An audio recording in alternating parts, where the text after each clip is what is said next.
Originally, Star Wars had a single timeline. This included the Clone Wars reboot, the original trilogy, and the prequel trilogy. These three are sometimes called the George Lucas canon. Everything else, including the Old Republic era, the New Republic era, the Legacy era, and the TV specials, were considered the expanded universe. The expanded universe was on the same timeline as the George Lucas canon, but it wasn't considered directly related to it. Later in 2012, Disney bought Star Wars and rearranged the timeline. They split the timeline into two and renamed the expanded universe Legends.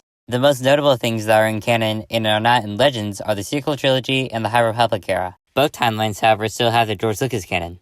In 2013, a third timeline was branched off the canon timeline. This is referred to as the LEGO timeline. The characters and events in the sub-franchise LEGO Star Wars were parallel to canon, so it did not need its own timeline. This was until a couple years ago when LEGO started making its own characters and events. Though most of LEGO Star Wars characters are now part of the canon timeline, there are some LEGO characters that will never be canon, like Jar Jar's children. It is worth noting that there is a bridge between canon and Legends. This is because Legends characters like Thrawn and the Chiss are not canon. So now we have two timelines, one is colliding into the other one, and that one has a branch timeline. It gets even more confusing with the Bad Batch Tales of the Jedi contradictions. The TV shows The Bad Batch and Tales of the Jedi have major contradictions with Dooku Jedi Lost, the Ahsoka novel, and Kanan Last Padawan. Despite all the contradictions, Disney has confirmed that both the books and the TV shows are canon.